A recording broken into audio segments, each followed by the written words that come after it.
Spain's poverty is genuine. Spain, to be sure, has slums, and many of the adventurers from the country will populate them.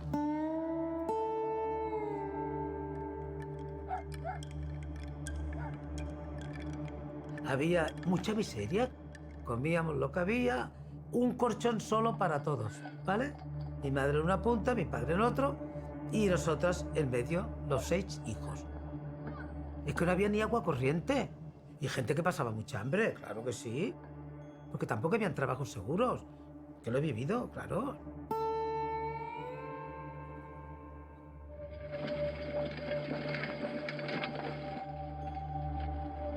Durante los años 40 hubo muertos por inanición, por hambre. Hubo unos años realmente difíciles, pero a partir de los años 50, cuando los Estados Unidos, a raíz de la Guerra Fría, se dan cuenta de la necesidad de que un bastión anticomunista como el régimen franquista en el sur de Europa les venía muy bien, ahí la autarquía prácticamente terminó. The fortunate and the resourceful will one day move out of the slums and into new housing developments.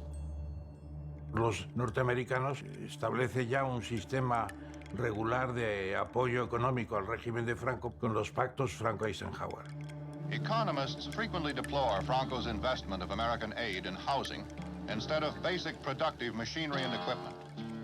Al acercarnos a Europa y pensar en una posible asociación con sus principales naciones, no nos lleva a un simple interés nacional más o menos claro de compartir el egoísmo europeo, sino el incorporarles un sentido humano y social de la política exterior, una conciencia cristiana de la justicia entre los pueblos. Arriba España.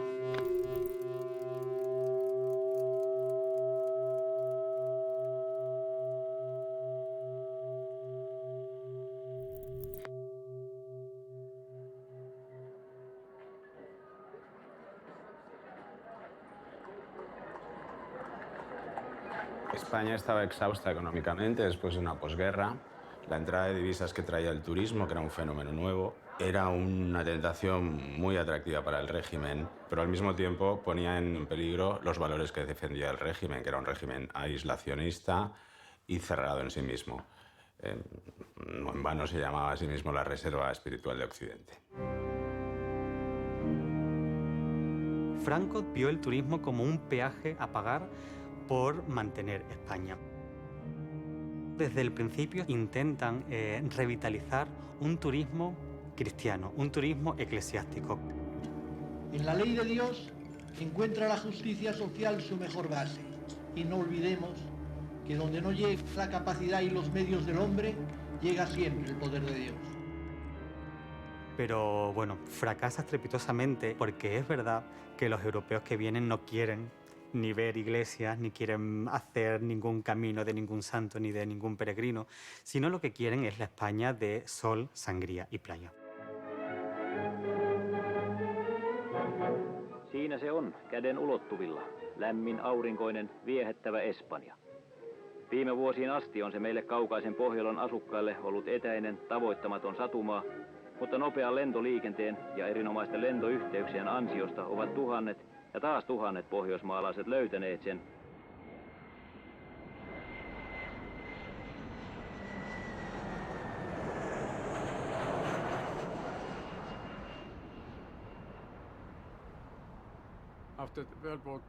Después de la Segunda Guerra Mundial, había muchos aviones de pasajeros y muchos pilotos que crearon nuevas aerolíneas, y así empezaron los vuelos charter. Empecé a volar a Málaga en 1959. En aquel momento fue el primer vuelo regular a Málaga.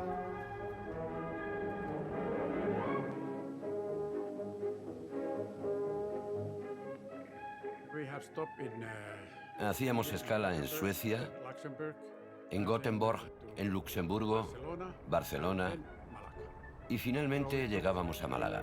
En total tardábamos 11 horas desde Helsinki hasta Málaga. Yo era muy joven, tenía 22 años. Era emocionante y romántico al mismo tiempo.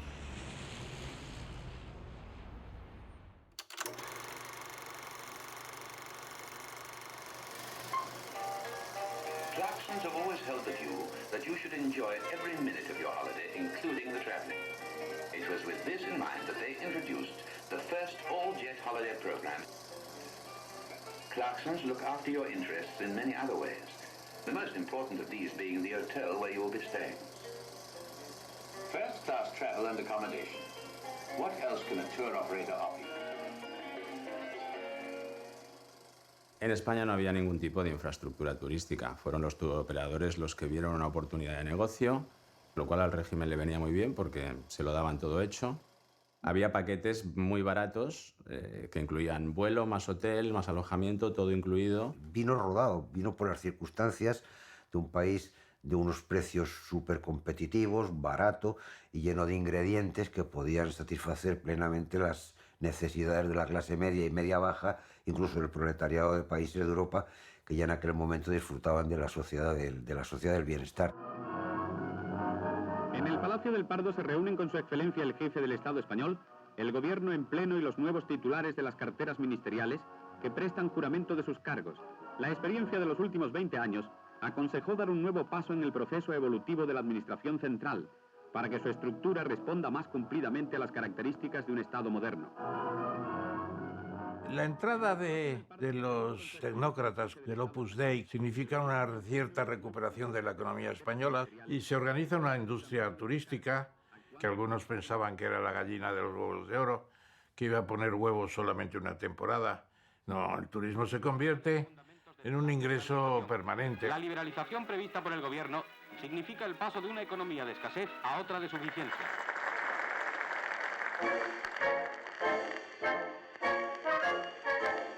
España en los años 50 tenía una prensa malísima. Estábamos en una época casi de la autarquía, estábamos con una dictadura cuando el resto de los países estaba ya avanzado. Para Franco el turismo lo utiliza como un lavado de imagen. Soy capaz de atraer a millones de turistas cada año. Este país no es tan malo, esta dictadura no es tan mala. Y es un poco cuando él empieza a vender esa imagen de una dictadura blanda.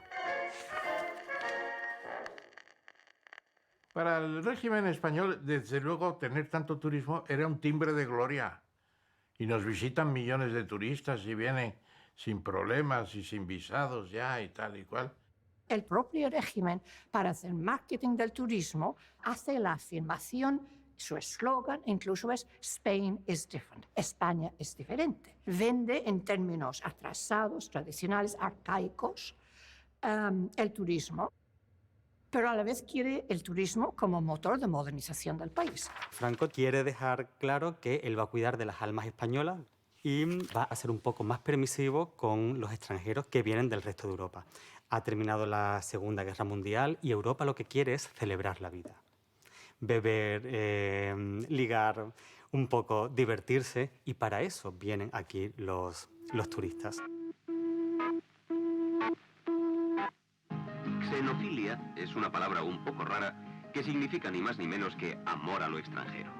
Los españoles tienen un don especial para acoger con simpatía y cordialidad a nuestros visitantes cada día en mayor número, a los turistas.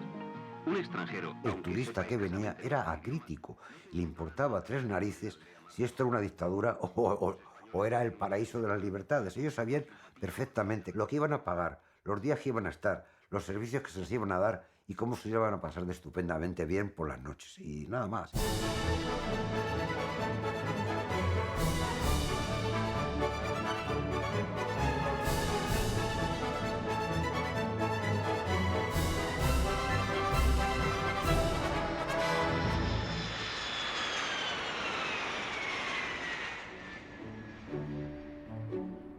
Tenía 9 años cuando llegué a España. Mis padres llegaron aquí en el 69, en un viaje de aventura, en un coche descapotable, muy práctico para el viaje. Y mi padre se enamoró porque un amigo le dijo que aquí la vida era maravillosa, y todo fue después de una fiesta. El hombre le convenció que no se conocían de nada y sin dormir se fueron en un avión a Málaga. Y ahí decidió que se quedaba aquí.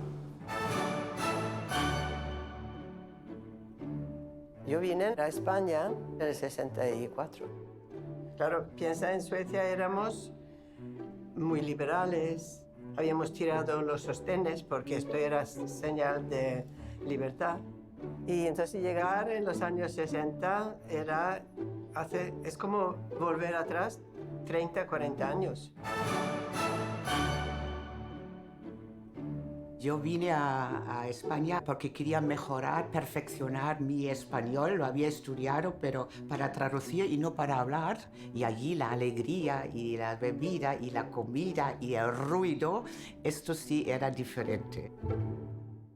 Siempre me explican cómo los españoles viven más tiempo al aire libre y por eso tienen que chillar más. There is change in the air. Spain's consumption of shellfish is prodigious.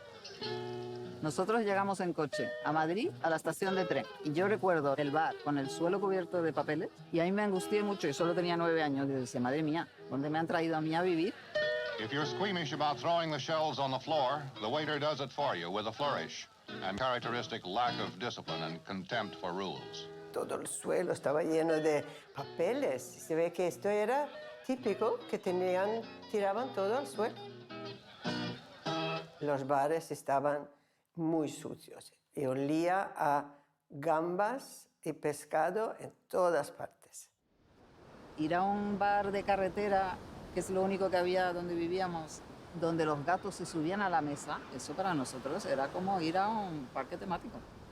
Mi madre estaba un poco horrorizada. Ella estaba como diciendo, un gato en la mesa, me quiero morir. Y nosotras, mamá, esto es muy bueno, aquí nos vamos a quedar.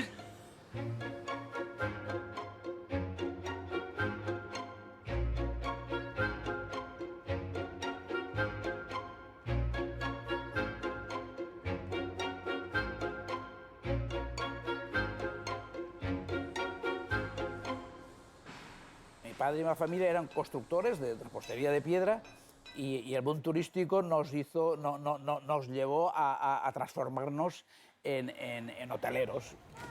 Això era una horta i que hi havia maduixers, hi havia cirerers i aquesta casa era gran, tenia 9 habitacions i aleshores va ser el primer hotel que vàrem tenir.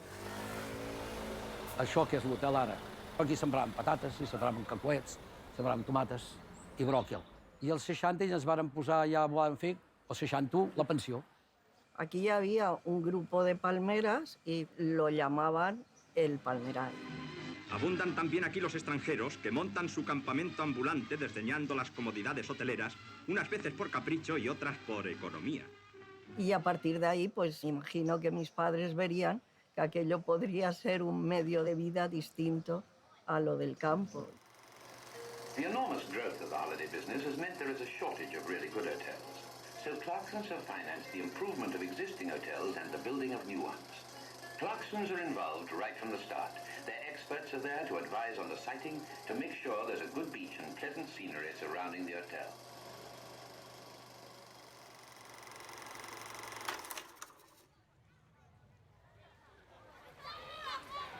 L'any 69, un dia estàvem a casa dinant i veiem aparèixer el nostre pare amb un senyor anglès. I li diu a la meva mare, aquestes paraules m'han quedat gravades. Anita, diu, aquí hi ha un senyor anglès que volen construir un hotel. Gràcies als turoperadors varen poder fer l'hotel.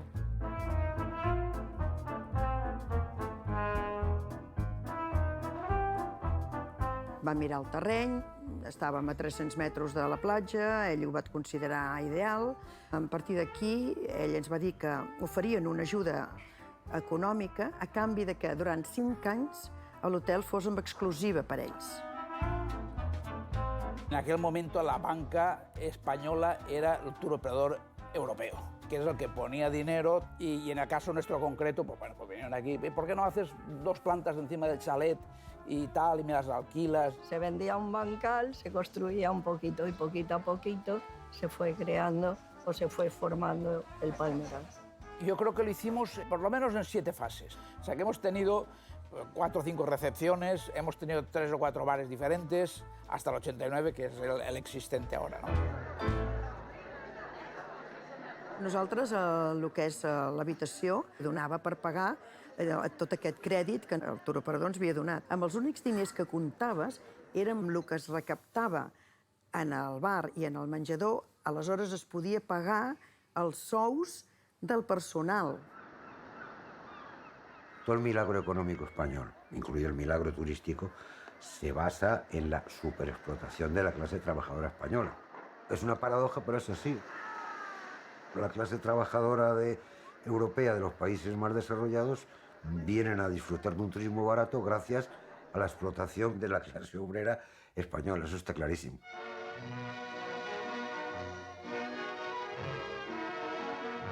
Benidorm es una de las playas españolas a las que asisten mayor número de veraneantes, que disfrutan de la delicia del clima y que han dado a esta villa alicantina un carácter especial de animación y de bullicio, que se extiende con ritmo acelerado.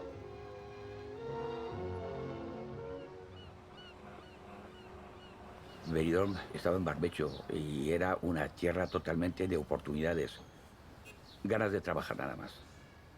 Yo soy hijo de inmigrantes.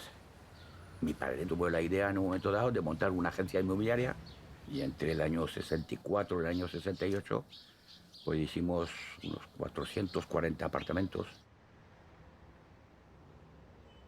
Yo comparo a Benidorm con el Chupa Chup. El Chupa Chup, pues ¿qué pasó? No es solamente ponerle un palo a un caramelo, no, que el hombre lo pensó, toda su fábrica, quitó todo lo demás, hizo el Chupa Chup, o sea, cambió todo el procedimiento. Benidorm, como todas las cosas, sale de la casualidad y del empeño de una persona. A Benidorm lo hicieron famosos sus dos incomparables playas y la gestión de un nombre. ¿Qué nos dice de ello don Pedro Zaragoza? Pues mire, usted, ha sido una evolución realmente impresionante. Esto es un gran polo de desarrollo creado por Dios, por los hombres de aquí, por las directrices del Estado, pero con un esfuerzo titánico de las gentes de esta zona que una vez más han sabido dar el do de pecho. Mi padre coge las riendas, entonces creo que ahí fue una de las grandes ideas que tuvo, de que no importaba lo alto que tú tiraras hacia arriba, siempre y cuando proporcionalmente tú dejes unas pantallas libres, de espacios libres. Si usted tiene esta es tu finca, pues vas a poder, y coger una cajita de cerillas de tabaco, y las vas a poder colocar de forma que esto va a ser tuyo sobre la finca. En Benidorm, signo de los tiempos, se multiplican los altos edificios, las grandes moles de piedra y cemento. Benidorm se ha ensanchado, pero todo sobre la base del plan de urbanismo que creo que se aprobó en el año 56, que era uno de los 3 planes urbanísticos, Madrid, Barcelona y creo que Benidorm. Es decir, con una idea de futuro impresionante. Hasta hace pocos años, Benidorm era una pequeña localidad alicantina, dormida en su propia historia con sus peñas del Arabí. Hoy es una población importante que hemos visto crecer por años y por días, y que ahora nos es dado contemplar con la animación de sus calles y el esplendor de sus edificios. Plymouth Park, como eran varios solares grandes, lo que hacíamos primero que nada era el jardín, las piscinas y la publicidad para vender los apartamentos. Entonces, que eran unos edificios que estaban muy bien diseñados, con aire acondicionado, que eso no era normal en aquella época, y estaban además amueblados con ropa de cama y todo. Aquí un edificio se hacía en 18 o 24 meses, todo lo más. Un edificio de 100 apartamentos. Para eso hacía falta mano de obra importante porque tampoco no había la maquinaria que existe hoy.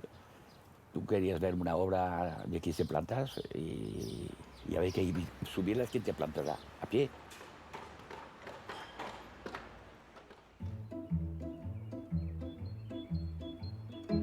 Llegué a Lloret con nada, una mano atrás y otra adelante.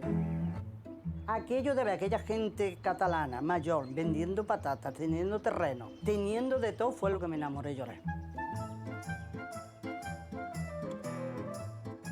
Yo decía que aquí en Lloret la gente se ponía rica y yo quise venir a Lloret. Yo pasé muy mal aquí, Si tengo lo que tengo, porque estuve 8 años sin ver una cama. No me daba tiempo a dormir. No, me iba de discoteca a discoteca a limpiar. Cuando salía de la discoteca a las 7 de la mañana me metía en el hotel Casino Royal. Y allí hacía 70 habitaciones. Y entonces yo salía y me iba a limpiar los pisos del apartamento, de noche y de día.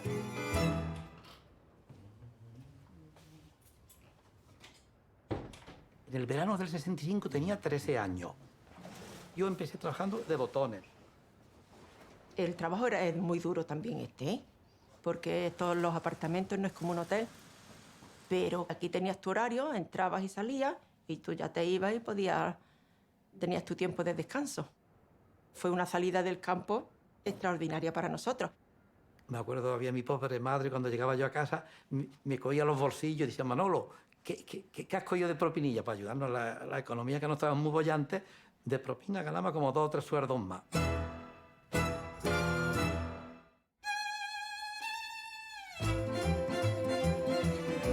La gente ya tenía dónde trabajar, lo cual antes que no lo había.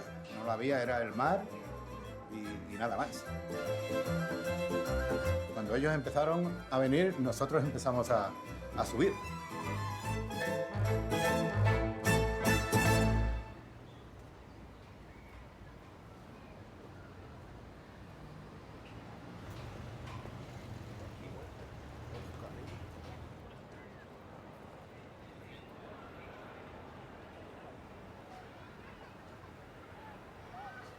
Un público cosmopolita afluye ininterrumpidamente y por calles y paseos deambulan gentes de todas las latitudes y trazas. Es moda andar por parejas y los perros, fieles imitadores del hombre, siguen la regla.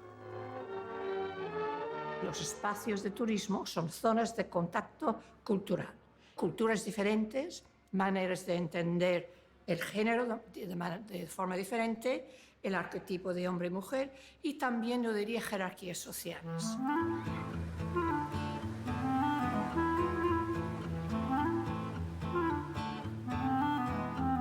Cuando llegan los turistas a Benidorm, llevan consigo su cultura, sus costumbres, su vestimenta y sus vehículos.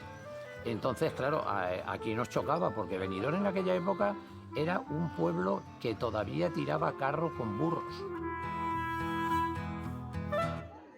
Algunos consideraban que era un poco hortera, cómo pueden mezclar el verde con el rojo y calcetines blancos.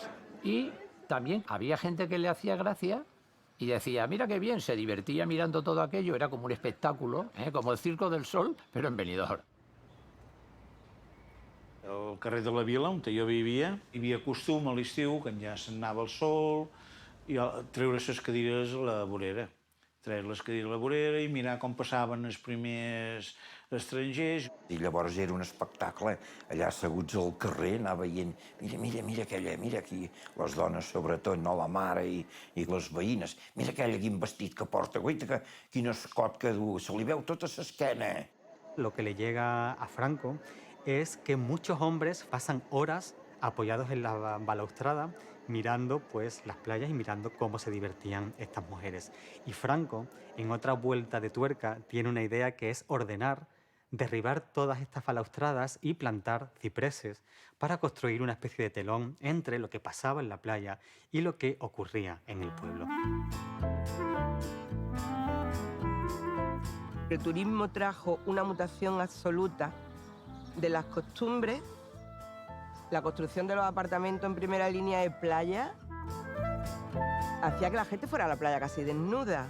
De manera que ese modelo turístico del hotel interior, eso queda muy lejos. El cuerpo queda totalmente libre. Entonces, el régimen fue incrementando esos controles a medida que el turismo suponía un peligro para la moral.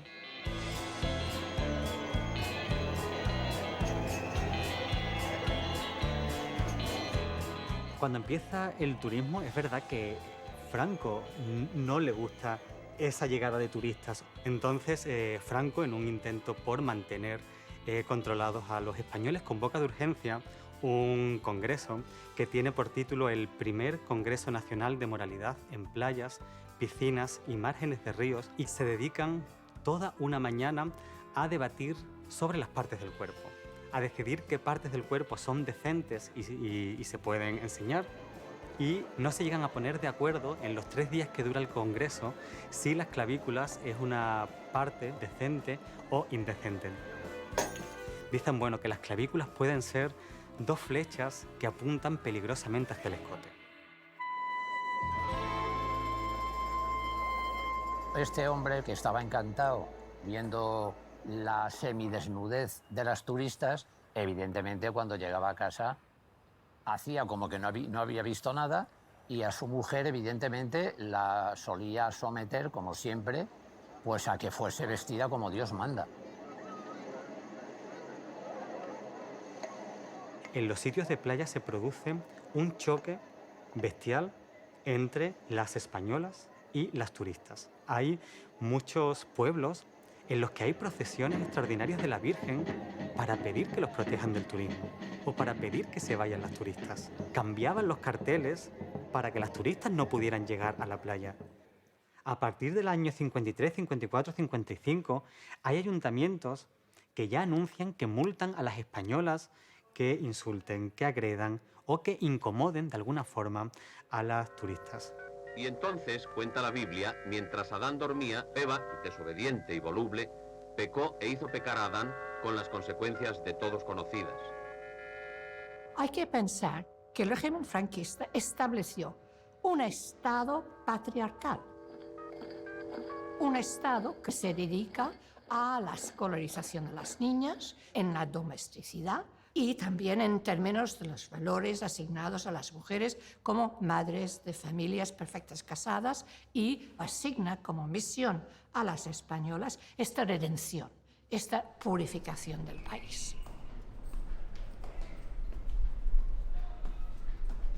Mi familia, cuando se enteraron que éramos artistas, a mi madre la ponían verde. Que son prostitutas, por favor. Eran la mente que había en aquellas fechas.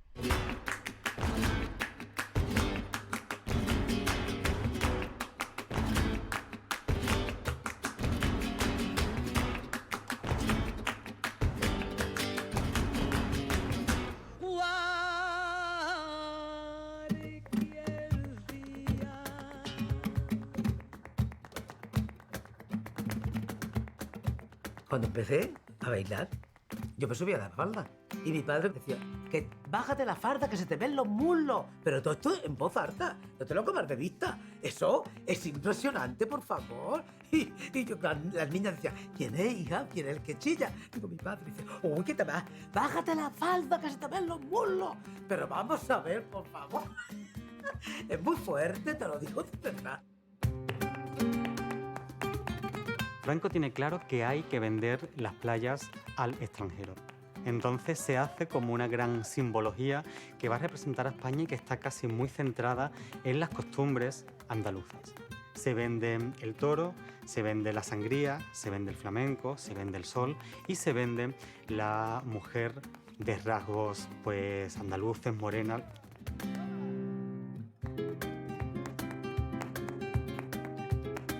Había mucha gente que venía a trabajar a la Costa Brava.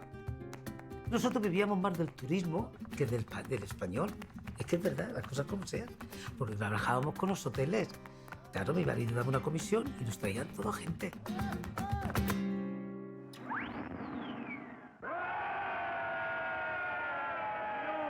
Signore, comincia lo grande battaglio!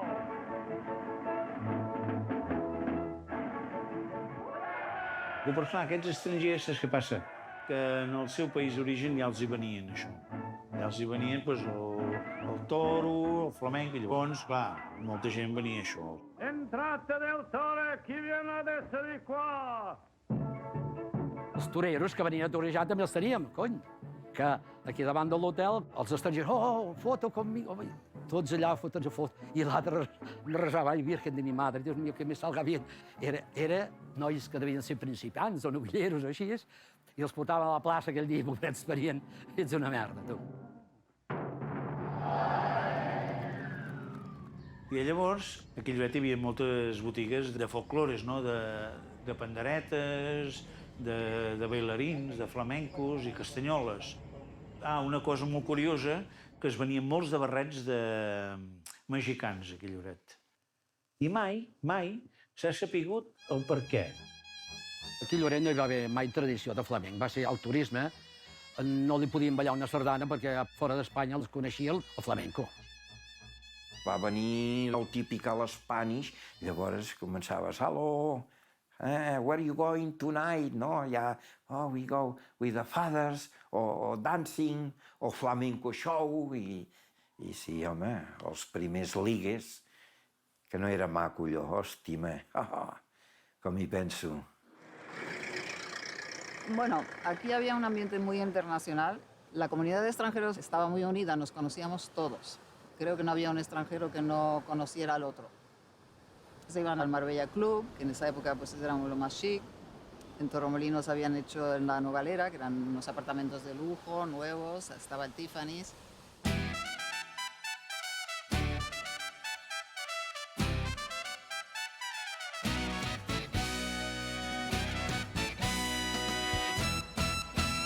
Mi marido, que ha hecho el Tiffany's en Playa de Hierro, él quiere hacer una en Ibiza y dijo la idea era tonta, porque allí en Ibiza son 3 meses, aquí son a mínimo 6. Y mi marido dice, vale, quedas allí y montas el show.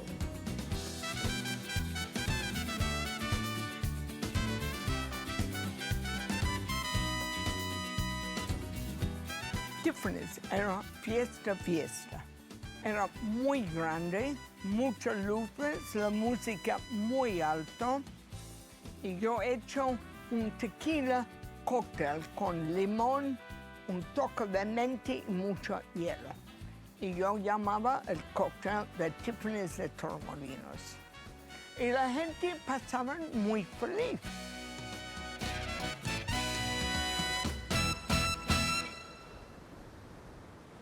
Yo me quedo con mi edad, con mi vinito. Como el médico dice, es tu 18% de agua. Y yo sigue mi médico. Es así. Las turistas no tienen ningún problema en fumar, en beber, en ir a discotecas que estuvieran llenas de hombres. No tenían ningún problema. Y eso, si lo hacía una española, era señalada con el dedo. Yo siempre muy moderna. Yo el primer pantalón corto que se ha llevado en Benidorm, lo he llevado yo. No veas tú. La primera mujer que se casó en Benidorm sin taparse la cabeza fui yo. En España hicieron su aparición los bikinis que causaron una auténtica sensación. Algunos se precipitaron escandalizados a pedir auxilio. Fui en bikini a la playa y venían los hombres docenas para mirarme y yo al segundo día subí para tomar un helado y me cogió la policía.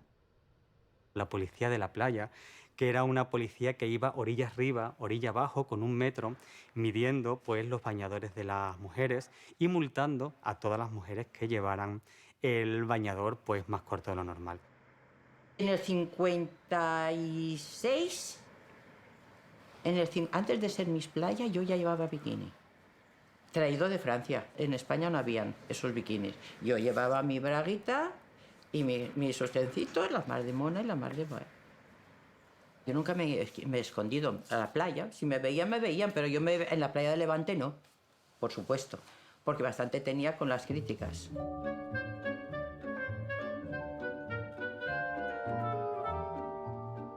Don Pedro era un hombre muy imaginativo, independientemente de si lo habían hecho alcalde y si era un hombre de la falange o no lo era. Él era un visionario y tenía claro que el futuro era del bikini, era del turismo y no quería eliminar eso. Entonces, ¿qué pasó? Pues que el obispo de Valencia debió de recibir noticias de lo que estaba ocurriendo en Benidorm con respecto al bikini y se puso en contra totalmente y lo amenazó con excomulgarlo. Entonces él, ante tanta presión, pues no tuvo más remedio que intentar ver a Franco.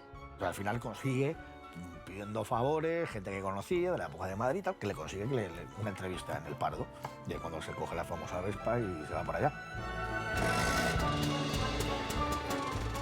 Que ya hay que tener narices para irse en aquella época en moto de Benidorm a Madrid y vuelta. Tenía 27 años, ¿eh? Ir a ver a Franco con 27 años. Lógicamente lo explicaría, esto es bueno para Benidorm y para España. Esto está viendo gente de fuera, está viendo que no somos tan ogros, que no nos comemos a los niños. Habría que explicar que Franco seguramente cedió porque ya tenía información de que aquí se estaba moviendo mucho dinero. Y de hecho fue el que le dijo, olvídese usted ni de comuniones ni puñetas, Entonces, una de las razones para que puedas acreditar que fue así es que al poquito tiempo doña Carmen vino a casa.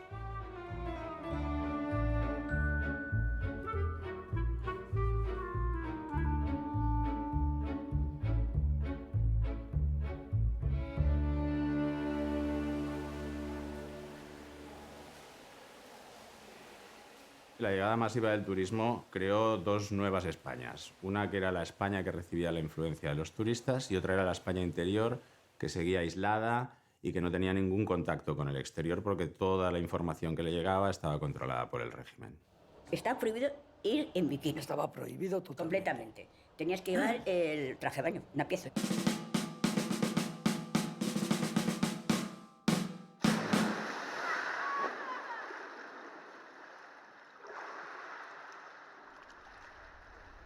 Solamente se veía en las playas, en Benidorm. Yo quería bikini por la primera porque me gusta mucho el agua. Y siempre salía mojada. Y me ponía a enfermar. Oye, decía, no. Oye, y en la tripita hay que tomar también el sol. Y entonces un día estamos diciendo, esto no puede ser. Pues, ¿qué hacemos? Oye, pues nos ponemos un pañuelico todos los días, compramos un bikini, tal.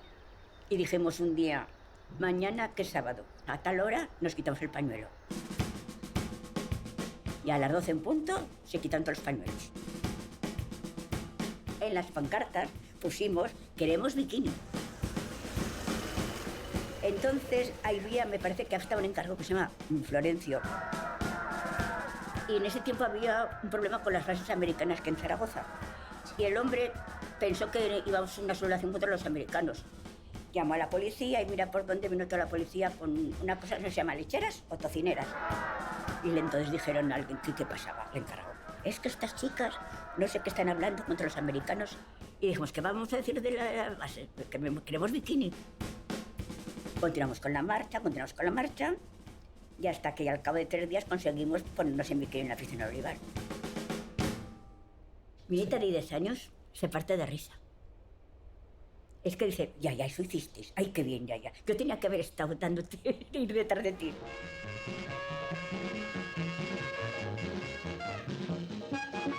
El festival en Benidorm es también tema de una película que se rueda en este escenario natural. Yo en el año 76 era tanto el amor que sentía por el cine que me compré una Rifler modelo 2C en Madrid a uno de los montadores de Nodo. Entonces, Solo ante el Streaking, dirigida por José Luis Sáez de Heredia e interpretada por Alfredo Landa, fue la primera película de largometraje que yo hice. Que el landismo en realidad casi que empezaba en esa época. La imagen que daban las películas del landismo del hombre español es una imagen muy interesante porque la masculinidad está cargada de identidad. Significa que él tiene toda una carga de quién soy, de dónde vengo, la patria, la moral. El macho alfa del landismo es el hombre que es amigo de sus amigos, que vuelve con su mujer, el hombre que cumple sus obligaciones morales y que además ha tenido ese elemento gimnástico de conquistar a la sueca. Y aquí están los informes que emiten los miembros de la Comisión de Censura. Esta sería la película Objetivo Bikini. En este caso, los 3 censores que intervienen a esta imagen dicen que no. Está José Luis López Vázquez, que va con un bikini, abrazándose con una señorita que lleva una combinación, lo que sea. Otra que parece que está desnuda en la cama hablando por teléfono, que también se prohíbe. Es decir, que tampoco es que no se ve absolutamente nada. Las películas del landismo son un reflejo de la represión sexual que se vive en España y por eso es esencial que el galán no sea un Adonis. Esa conquista es de romper puntualmente reglas tácitas, pero siempre volviendo al punto de arranque, claro.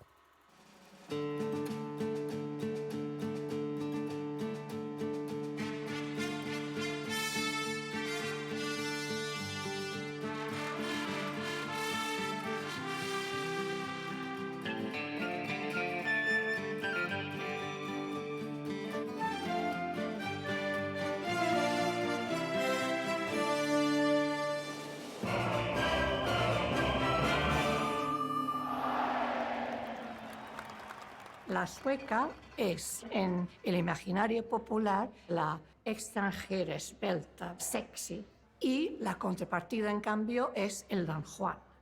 El hombre español, el macho ibérico, podríamos decir. Hay toda una reinvención de la figura clásica del Don Juan en la figura en este imaginario turístico. Era un poco pesado a veces, porque yo me acuerdo una vez venían a casa un obrero que venía a arreglar. ¿Y de dónde eres?, me decía. Yo, inocente, de Suecia. El hombre español, para mí, siempre con camisa abierta, se veía un montón de pelos y una medalla. Camisa abierta y cadenas de oro. Y mi novio también tenía una cadena de oro bastante gruesa. Y a nosotros nos gustaba. El sueco, comparado con los suecos eran muy aburridos. Es que el hombre español en aquellos tiempos era muy galán, muy galán. Y iba detrás de las turistas, no sabes cómo, y como eran tan caballeros, y da igual que tenían una mujer e hijos en casa. Salían los chicos con sus chicas y luego iban todos a cenar a casa. Bueno, tengo que ir a cenar con mamá porque si no... Y luego venían con otras chicas. Digo, ¿y dónde está tu novia? No, ella no sale por la noche porque yo me voy a casar con ella. Entonces venía con otra. Esto lo encontré tan horroroso, tan falso. Yo no quería venir aquí porque no me gustaba mucho el calor. Y menos aún los hombres españoles. Porque yo tenía muchas amigas que año tras año volvían de sus vacaciones locamente enamoradas y supuestamente que el chico también, y luego no se escucharon nada de él ni nada de nada. Entonces eso no me iba a pasar a mí. Yo no me iba a enganchar con ningún español. Damas y caballeros, muy buenas noches y bienvenidos al Benidorm Palace. Yo me acuerdo que en los años 50, casi en los 60, veníamos todas las noches a Benidorm a tocar a los hoteles. La gente venía a pasárselo bien. Es raro en la noche que en las 25 o 30 discotecas que no estuvieran llenas.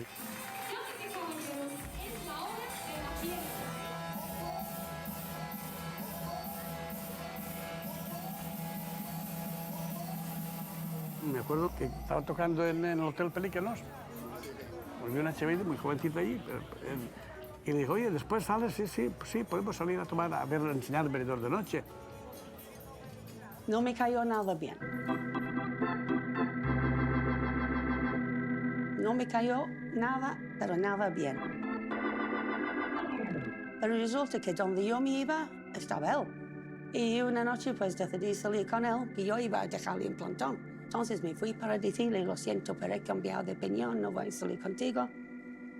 Cuando vi que tenía un coche, y ya me frené un poco. Y el día 5 de febrero, en el año 75, nos casamos.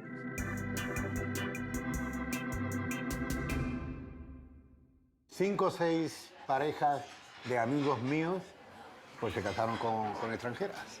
Una era holandesa, otra danesa, mi mujer era del país de Gales, una sueca y una inglesa. Hombre, no era fácil, ¿no? Porque ellos venían con una mentalidad abierta y la nuestra, digamos, empezaba a abrirse un poco. Casi todos no están casados hoy con su primera mujer. Yo vine a España y allí conocí a mi marido. Entonces la religión era muy importante y yo me acuerdo que a mí me tomaban por una no sé qué, porque una chica sola, protestante, que viene a España no puede ser nada seria. Y entonces hubo momentos muy duros, pero al final me convertí. Mis hijas se tuvieron que bautizar en la Iglesia Católica. Pero yo tengo que reconocer que luego me olvidé de la Iglesia Católica y he vuelto a la protestante. No hablábamos de casarnos porque a mí no me interesaba. Y luego me quedé embarazada y entonces teníamos que casarnos. decía todo el mundo. Y digo, yo no. Y lo decíamos a mi suegra. Y ella, ay, no, no se puede tener un niño sin casarse. Pero entonces encontró una salida. Si le preguntaban a sus amigas, claro, porque en Suecia esto es lo normal. Entonces, no hace falta, son suecas, no se casan.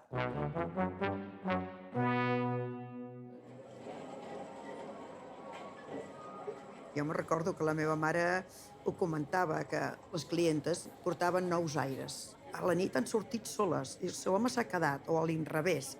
Ja es veia que la dona estrangera tenia una independència dintre del matrimoni que aquí no s'havia pensat mai. Veían que las turistas pues tomaban decisiones respecto a ello y que no estaban avergonzadas. Tomaban nota. Entonces se volvían algo más exigentes en la relación con los novios. Però les dones d'aquí jo crec que es varen espavilar pel fet que deien els seus marits es miraven molt a les estrangeres, no? I elles no van voler perdre pistonada. En aquest sentit, crec que aquí es vestia d'una manera i a l'interior es vestia d'una altra manera. A partir de 1970 hay muchas denuncias por jóvenes que se escapan de su casa, o que se escapan o que cogen un fin de semana y se vienen a Torremolinos, que era una gran atracción para las jóvenes. Aparecen expedientes, pues había varias chicas acampando en la playa y fumando, estaban en una discoteca a alta hora de la noche, o que la estética hippie era sospechosa. El turismo fue muy importante para socavar los arquetipos femeninos existentes bajo el franquismo, y yo creo que esto también va a socavar la moral sexual del franquismo. No digo de manera inmediata. A veces es la generación posterior que beneficia. En el caso de las mujeres, el turismo les da un medio de vida, porque ¿quién trabaja en las pensiones? ¿Quién alquila una habitación? Eran las mujeres. Devienen independientes a nivel económico, a veces inicialmente más que sus propios maridos. Con lo cual esto es otra vía de empoderamiento. El turismo masivo en aquella época fue bueno para España, porque hizo abrir la mente. Las mentes estaban bastante cerradas. Es verdad que hubo una apertura de las costumbres, pero en los aspectos menos revolucionarios. O sea, fue la clase trabajadora, fue la izquierda española, la clandestinidad, la que trajo el sistema de libertades, no el turismo, ni mucho menos.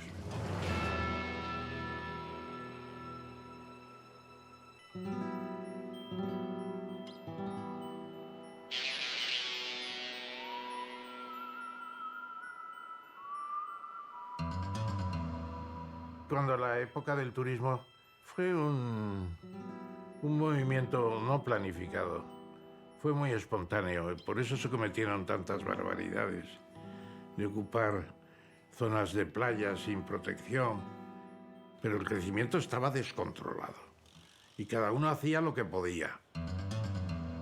Después de muchos años de investigar toda la costa mediterránea y Benidorm en concreto, cuanto más intensivo es el uso del espacio, es más sostenible.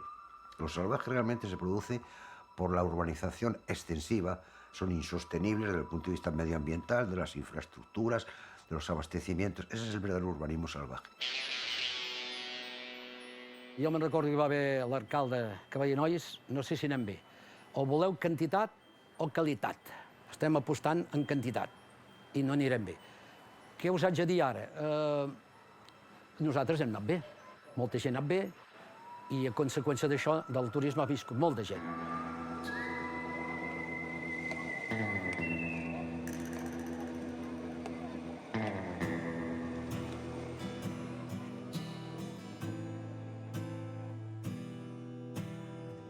Yo no me he movido, yo nací aquí, mis padres me han educado aquí, mis padres me enseñaron que esto podía ser nuestro medio de vida, así luego lo fuimos comprendiendo que realmente era así.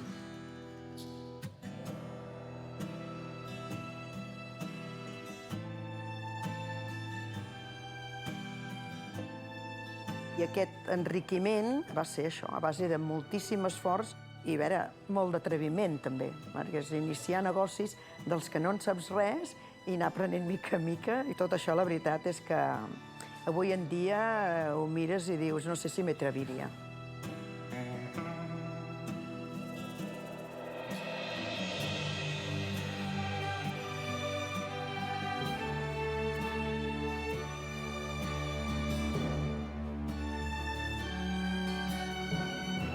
Y si hay algo que me llama la atención es cómo en pleno siglo XXI compartimos tiempo y espacio con gente que vivió esto. Mi abuela, que ya tiene mis nietos, cómo ha habido un salto en 60 o en 70 años absolutamente incomprensible para esa generación.